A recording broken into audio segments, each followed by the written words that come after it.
everybody, it's Mr. Wagstaff. Cool stuff to talk about today.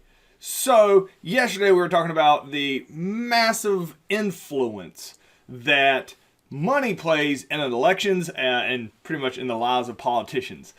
So, today, what we're going to specifically talk about is the influence that really comes from the rest of society, other than just money. Public opinion is very, very important in our society since people vote and their opinions matter. So public opinion is incredibly important, just as important, if not more important, most likely more important, than money, because politicians have to know what they're representing. So today's lesson is going to be on influencing the government and on public opinion and how that happens in society. So, we got cool stuff to talk about. You're going to like this. All right, let's get started. All right, so influencing government and public opinion. If you have your finger on the pulse of public opinion as a politician, you're going to go far. If you know what people are thinking, then you do a good job of representing them. Most likely you can get reelected. However, people's opinion are very diverse, especially when you as a elected official have a job of representing a large group of people. So we're going to go through today and talk about how public opinion is measured and what influences it, and the ins and outs of that. And it gets pretty good. I think you'll like this. All right. So public opinion. There is really nothing more important. Money is important to politicians as well in order to run their campaigns. But if you don't know what public opinion is, you are on the struggle bus. All right, you have to know what public opinion is because you have to know how to represent the people that you are representing accurately. So, the easiest way of learning about public opinion is through surveys and polls. However, the most finite, verified way of knowing how the society views a certain situation is really the last election. How the last election turned out. And the people who stood on one side of issues, did they win or did they lose? Because if people aren't voting for an issue they claim is important, it's really not that important to them. So how you vote is one of the very first big indicators for politicians when they're getting into politics. What do people actually vote about? They might say they care about, squirrels in Nebraska or something random, but if they're only voting when it comes down to oil, how much of your time do you want to worry about squirrels in Nebraska? And I'm completely, obviously, hope you realize I'm making these things up. Squirrels in Nebraska versus oil, two topics that they both claim they care a lot about, but they end up voting during one certain way. So, public opinion is very important to politicians to know how to build their platform, what their views are, how to work that going forward. And the last election, when they get in, because there's always been a previous election, whenever they come into office, you can tell which way people vote, and that is the step one of how you're starting to direct your campaign. The next one is opinion polls. You ask people all the time, hey, what's your opinion on stuff? And this is a little graph here, and I thought this is pretty funny. They have an opinion poll asking people, how much do you trust opinion polls? And then a lot of people are like, I don't trust those opinion polls. And then there's an opinion poll of the fact that you don't trust opinion polls, but it's an opinion poll. Anyway, the reason that people say they don't trust opinion polls, we're like, hey, how do you feel about this? Do you like it or are you against it? The reason that you're going to see people that don't trust these is because it doesn't tell the whole story. You might be asking, hey, how do y'all feel about squirrels in Nebraska? I'm going to stick with that one throughout the lesson. How do you feel about squirrels in Nebraska? Well, everybody might say they care about them or they don't care about them or they feel very strongly about it. However, it's misleading in an opinion poll because you're not ranking your opinions next to something else, technically. So it helps somewhat with opinion polls when you just ask groups of people what they think, but it doesn't give you the total view of how people feel.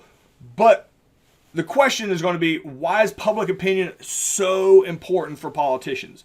And we're going to get into some of the details of how they kind of find out what public opinion is on things, but we kind of talked about it here at the start on why it's so important.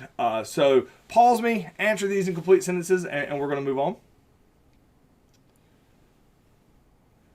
So there's a lot of ways, there's opinion polls, there's different ways that you can gauge society based on what their views are. There's different types of like straw polls, tracking, exit polls. Exit polls are where you literally ask people which way did you vote when they leave the election. While that seems like, well, you're just going to find out a couple hours later how they voted. What you just get is you get the tally of the votes. They like to look at demographics, the age of the person, and all this other stuff, and see if they will, tell them which way they voted, so that you can have a better gauge of your demographics and the ways in which they view certain topics, like squirrels in Nebraska. But there's all different types of ways of getting opinion polls. Opinion polls can be frustrating because they're a very delicate thing. So one of the big issues that people find with opinion polls is the question themselves. If you're just like, do you like squirrels in Nebraska? Yes or no question. But if you're like, how do you feel about them evil, no good squirrels in Nebraska? That's a leading question, and that could lead to bias and change people's answers based on how the question is asked. This is an extreme example of that. But like this is a fake question, obviously, but it would be what a biased question would be. It'd be like, the question is healthcare reform A, a bad idea, B, a really bad idea, or C, a totally despicable idea? That's clearly a biased question. That whoever wrote this question wants you to say that healthcare reform is bad. Obviously, this is so extreme, it wouldn't actually happen. So these surveys, they really try to be as neutral as possible. Sometimes they try to make fake polls just to help out your own media outlet, which we'll talk about here in a second on how media does things and how they can influence public opinion. What I also thought was interesting is that they've started to get into a routine because so many people will take these quizzes, especially if they're online, to get a gauge of everything. Well, how do you know that somebody isn't just going through and clicking it and they're actually reading all the questions? I like this. So one of the things that they do is they will automatically discount people who answer like certain questions the same. So if you go through and the question is, how do you feel about candidate A? And then how do you feel about candidate B? And if they're both like, great, they're like, yeah, that's not a real person. Because nobody would take the time to answer a political opinion poll and then be like, both of them are fantastic. So that's the type of stuff that they know they can rule that out as that is not a legit response, because clearly the belief is they're not even reading the questions. They're just clicking click to get through because they're trying to watch a YouTube video or something, and you're like forced to take this this survey before you can move on. So those types of things are put into some of these polls to try to get a more accurate reading. However, the wording of them very much can steer you in one direction, and because of that, to get an accurate representation, you try to be as neutral as possible. But when you have really complex issues, how do you use that? Like, how do you feel about drone strikes in the Middle East? Or should you say, how do you feel about drone defense in the Middle East? How do you feel about attacking other people? How do you feel about defending America? Those are all actually asking the same thing. But the way you word it can lead people to respond a different way because they view it in a different format or in a different context. So the opinion polls, just gauging the population, is a delicate matter to be had in and of itself. So the question is, how could wording of a question on surveys change the outcome of the opinion poll? So pause me, answer that in complete sentences, and we'll move on. All right. So there's a lot of different types of media, and media really influences public opinion. So there's different ways of gauging public opinion, displaying public opinion, and we're going to talk about some of that now, in large part because of the role that the mass media plays. So mass media really is anything in which you're absorbing information.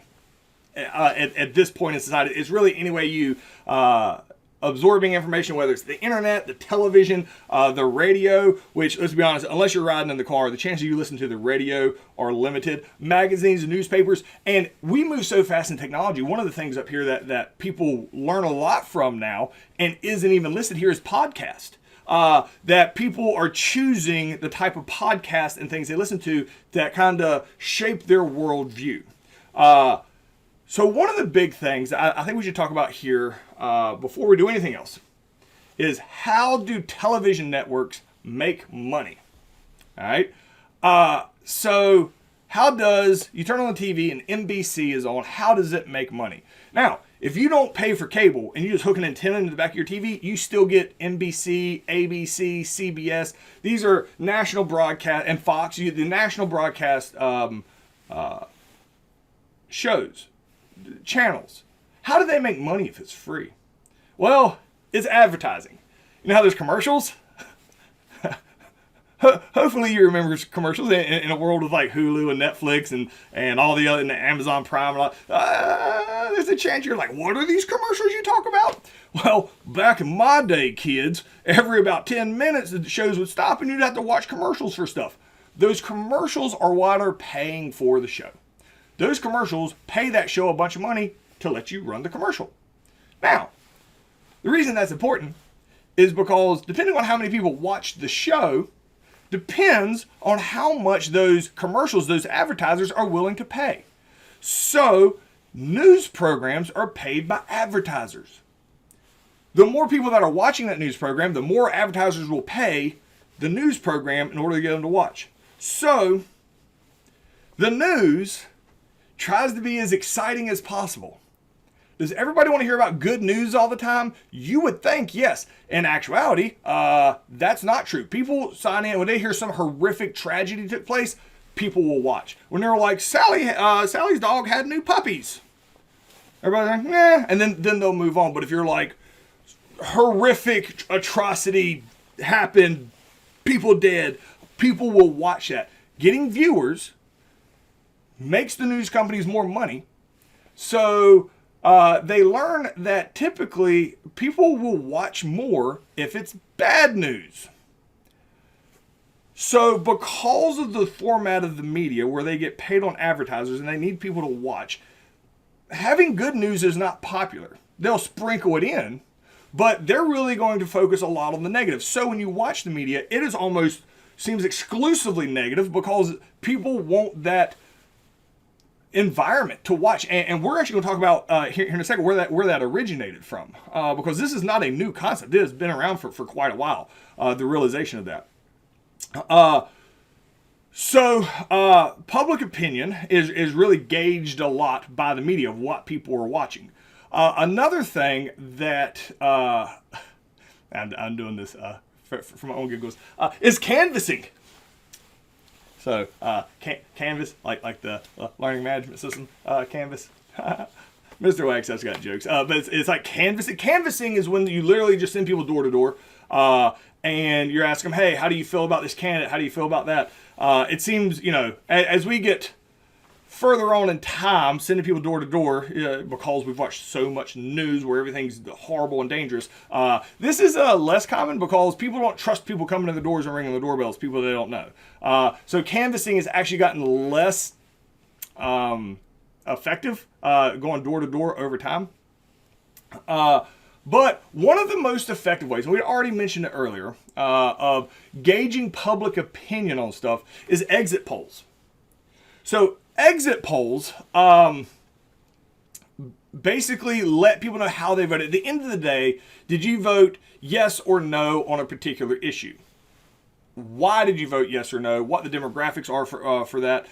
This is really one of the more important and effective measuring tools, even though that election's over because that person just voted. It really lets you know moving forward how people vote. Because typically when people vote for an issue one time, they don't change their opinions very much moving forward unless there's new information that comes out. So this comes down to the public agenda. All right. Basically what's important to people. So of all the canvassing, the exit polls, the media, what people are watching, this really is going to rank top to bottom what people find important and what they don't. So once you have your public agenda, and you know what's important to the public, you can kind of manage your campaign, your platforms around that once you understand what public opinion is. So the question is, why does the news and the media in general usually focus on the negative stuff? And how does that change public opinion? So we had talked about why they talk about negative stuff. But how can that change public opinion? As I talked about. Back in my day, somebody come and ring the doorbell. Oh, cool, who is that? And all the kids go running up to it. Now, people who show up that you don't know ring your doorbell and everybody hides. Who is that? Like, let me check my I don't know why I held my hand up here like I'm looking at a phone. Let me check my security system. And you know, you get enough negativity projected out into society, and people, you know, view the world in a more negative light. And mass media is very influential in that, in their quest to make money. All right. So what is the role of mass media? There is some pros to it, absolutely. So let's talk about this dude right here. I know it's a blurry picture. Don't adjust your television sets at home, kids. I know it's a blurry picture. This dude is Joseph Pulitzer. So remember when I said we're going to talk about why news got so negative? Well, back in the early 1900s, Joseph Pulitzer, he had this newspaper, all right, the New York World. So he needed to sell more newspaper, all right. This other dude, William Randolph Hearst, is a nemesis across town that was in charge of the New York Morning Journal. Two newspapers in the same city and had to compete against each other. So how do you compete with each other? Joseph Pulitzer decided that the best way of doing it is to focus on sin, sex, and sensation. Basically, we're not going to lie about stuff. That's what William Randolph Hearst was doing. He was just lying about stuff. Forgotten the whole war in that. That's a U.S. history story.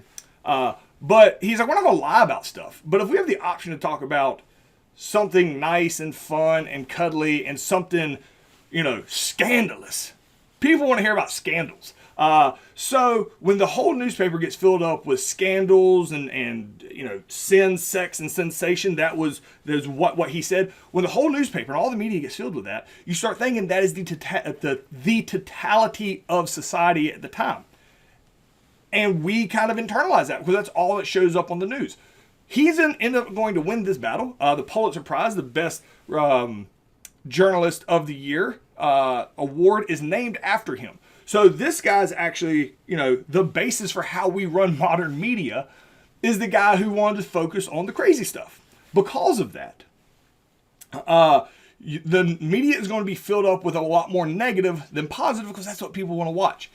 And this was newspapers back in the early 1900s. Today, it's all types of media, all right? And everything here does the same stuff because while it's not TV shows, or it's not commercials that these TV programs are trying to get you to buy, just like, you know, Pulitzer and other people buying his paper, but advertisers would pay a lot of money to have their product advertised there. Now, advertisers put ads in stuff like YouTube and things like that. And if you get more clicks, all right, the content makes more money. So you want something that's going to grab your attention, and you lead to stuff like clickbait.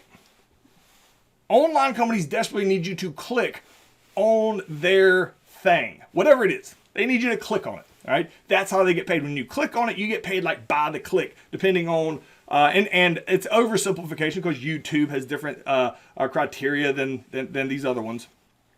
But clickbait is trying to get you to click on something. So commonly what they will put on clickbait, or they'll have some sensational headline, to get you to click on it. Then once you click on it, you're like, oh, it's not nearly as extreme as it sounds. And then you move on. But all they needed you to do was click on it. That's why these headlines are always crazy. And if you just get your news from reading headlines, the world seems a lot crazier than it really is. So, what other roles does mass media serve other than just, taking a public opinion or like merging it all together and then giving it back to you in a sin, sex, and sensation fashion? Well, it can really help candidates because it can give them exposure to office, or their name recognition. You can buy ads and stuff like that. That's where the money comes in. You can also test public reaction. You can be like, hey, what do you think about, and just to see if it's a positive or negative, and they can kind of gauge through the media whether people find things positive or negative through Twitter tweets, Snapchat. I'm old. Them kids and their Snap tweets, those type of stuff, and that the older politicians are better at than me because they have a whole team of people working with them. It helps you test public reaction on what is appropriate and what will win and what won't. There's also, and they talk about this all the time in the media, like, oh, we're the watchdog role. And that's how the media views themselves. We're the watchdog role. Like we make sure that politicians can't just say whatever and that we're going to hold them accountable. So let's talk about the time when it actually was a real thing. One of the most famous watchdog roles ever. These two dudes here, this picture was taken in the early 1970s, 1971, I believe. These are two reporters for the Washington Post called Woodward and Bernstein. These guys are crazy famous because they're the ones that, as journalists, figured out Richard Nixon had done a whole bunch of shady stuff to try to win the election, which led to him quitting office in one of the biggest scandals in American presidential history of trying to not rig an election, but you're spying on the other party in the 1972 presidential election. And so they're kind of the quintessential watchdog role. And so the media is like, we're the watchdog role. We're the watchdog role. We keep everybody honest and we don't, just buy whatever they're saying as fact. However, more commonly than not, what you see now is this. This is the same story. And basically, news organizations realize they have a certain clientele of people that follow them. And they're going to give the people what they want so that they keep coming back to the news source. Fox News here, and this was while Barack Obama was the president who was a Democrat. Fox News typically is more conservative and isn't super supportive of Democrats, whereas NBC typically is more liberal and they are more supportive of Democrats. The exact same thing happened here. Jobs report got released. More jobs happened, but it's not as many jobs as they thought they would get. Completely total interpretations of this. One is like, it's the worst thing ever. One's like, hooray, this is awesome. This is what the news does now. That they put their own spin on things, trying to keep the viewers and keep the clicks coming so they can continue to make money. So how can media be a good thing for a politician? Well, it's really good if you want to leak bad information about your opponent. If you get like negative information about your opponent and you give it to the media, absolutely they'll take it and run with it. It also, as we have talked about this entire lesson, helps you get a bead on what public opinion is. And then how can media be a bad thing for a politician? If you got skeletons in your closet and you've ever done anything bad, chances are the media is scouring for it, whether they like you or not, because they want to find some type of scandal to put in the news. So the media can absolutely be a bad thing for a politician, but can also help you kind of understand where society that you represent is on a lot of opinions.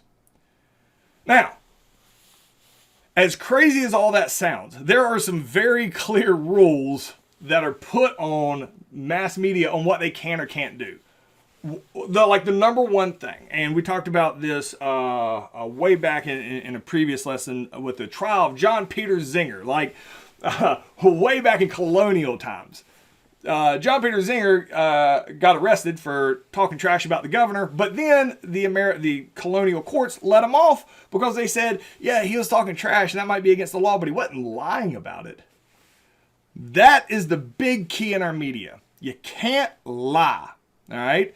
So there's two different words here that you can be in a lot of trouble. You can be in a lot of trouble for libel, and you can be in a lot of trouble for slander. They are a little bit different. All right.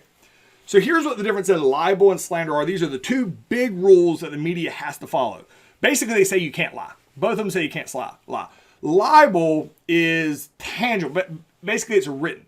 If it's written down and it's a lie, you can't lie about people. You can get in a lot of trouble as the media for lying about stuff. Slander is basically spoken words. Like you can't like go out and just say lies about somebody in order to tear them down, like and you know have it record like speech or a news broadcast. You can't just lie about it, and you can't write about it, which is libel. Now, here's how news organizations get away with this. If you just start it with "I think," and you can say "I think," you know, the president of Kentucky might be a unicorn, like, and that's a complete lie because there's no president of Kentucky, and that person is probably not a unicorn. You can about verify that it's not.